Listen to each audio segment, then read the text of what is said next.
It was a clash between royalty, but the Rajasthan Royals had a lot more firepower than the Super Kings from Chennai today. This is another episode of End of Day's Play, and welcome to Uninvited Opinions.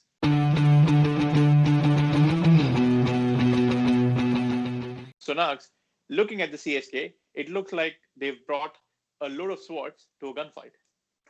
They may have brought in razor sharp swords, but there's no firepower there. And I think that is what was ably blunted at the top by Rajasthan when the possible firepower from the likes of Shane Watson, Faf du Plessis, and even Sam Curran to some extent was neutralized in the power play itself. And that exposed the slow approaching middle order, which kind of appears rudderless. Among the dismissals that followed the top three, I felt Raidu tried to do something inventive and at least lost his wicket in that process. So, in hindsight, I wouldn't blame him as much. But then what followed was beyond belief. There were two players of the reputation and experience of MS Dhoni and Ravindra Jadeja who stayed there for enough length of time such that they could have pressed on the accelerator at any stage, but that acceleration never came. I think credit must go to Rajasthan's bowling. They bowled really well, both at the top. Jofra Archer was on the money again today. Karthik Tyagi bowled really well. I think he probably considered at least 3 boundaries through a combination of edges and misfields. If not, then his figures would have looked much better today. And then when the spinners came on, Shreyas Gopal opened the bowling. He was very accurate. Rahul Tewatia continues to have a fabulous tournament again. They kept the Chennai middle order quiet. And then, even at the death, they were really not able to get going. And we know Dhoni is not the same batsman. I think we've spent enough time talking about it. I think it's probably high time for them to look at the remaining games and bring in Jagadisan. At least he the one game that he played, he showed some ability to stay in the middle and put out some runs. So this tournament seems as much as a lost cause as one can be. So it's probably time for them to start giving chances to the younger batsmen in the squad, and just look at what other teams are doing. They are giving the youngsters chances, and if at least try and make an effort to do that. They've got one youngster in the team, which is Sam Curran, and he's doing fantastically well. So I think that's probably a hint that CSK should have picked up a long time ago. They just haven't, and that's hurt them really bad. I totally agree with what you have said, but I was just picturing this. If just because we are trying to find a justification because CSK has been given the tag of Dad's Army, then I was wondering if we had a way of a time machine or sorts where we could have a lineup with Brian Lara and Jayasurya and the likes of those batsmen play, regardless of the age, the intent would still be there, is what I feel. So it is not the age, it is just the mindset which is the problem, in my opinion. So were they worried about the lack of batting depth because there was an out of form Kedar Jadhav to follow and nobody else and just the bowlers after that?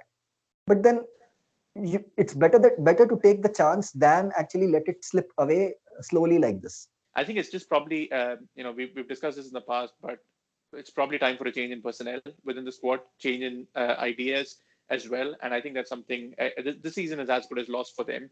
And at best they're likely to play spoil sport for other teams in the tournament. So let's see what they have to offer in the rest of the tournament. But today's game will give Rajasthan a lot of confidence. Their bowlers were bang on money. They restricted a team to 125 in this tournament, even though it was CSK. We've not seen any team being restricted to that total in this tournament, and that must give them a lot of confidence. Even though they had a wobble early in their innings, Josh Butler came into form today, and he was magnificent to watch. There appeared a point in time where it felt Chennai was clawing their back into the game, but then I think around the 10th over, or at the 10th over, they were still under 6 runs and over. And then in the 11th over, it was Shardul Thakur who came on to bowl, and Butler took him on, and you knew then that the game was finished. I do acknowledge the fact that the spinners weren't as effective in the second innings as they were for Rajasthan. So probably the pitch had quickened up due to some dew or whatever be the case. So Dhoni had to go with his quicks. And to be fair, the 2 quicks at the top actually did very well, taking those 3 wickets, Josh Hazelwood and Deepak Chahar. But then once Rajasthan knew what they were chasing, they could always take time to settle in and see out the tough bowling, and then cash in when the second string bowlers came. So uh, as much as Chennai tried clawing back in the second innings, the match was as good as lost in the first innings itself. Absolutely. And Steve Smith, played a nice one day innings where, you're chasing a total of, say, in the region of 200 with a strike rate of 75. And he just made sure that he saw his team home. When Butler was striking the way he was, you don't need to do that much.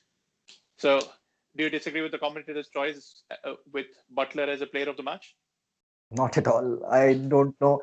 Uh, Although the Rajasthan bowlers bowled well, it was a collective effort. So we couldn't single out a bowler in particular.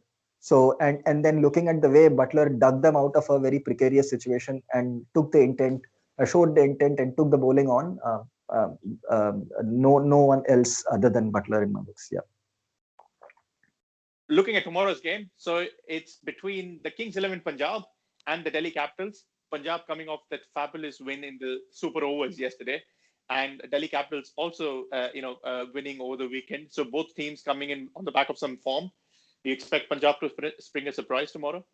I don't want to actually name a winner or my prediction as for a team to pick, but I'm just certainly looking forward to a very tough clash. It is Punjab, which is certainly uh, playing as if it has nothing to lose, and it has so much to gain basically. They are going to come all guns blazing, and we'll see what consistent run of form that Delhi can put together. They have been magnificent, of course, but we'll see whether game after game they can reproduce that same level or not. And I would say if I'm a Kings 11 Punjab player or from the Kings 11 Punjab camp, I'll be telling the DC boys, do you fancy another super over now in Dubai? Well, we did see the Delhi Capitals Twitter handle tweeting yesterday that we don't have to worry about a super over because we've got Kahis or Abada. Let's see what happens if there's one tomorrow. That's a wrap on today's episode. Thank you so much for watching. If you like this video, please like and share it with your friends. Subscribe to our channel to keep more videos coming your way. And as always, we'll see you again tomorrow. Until then, see ya.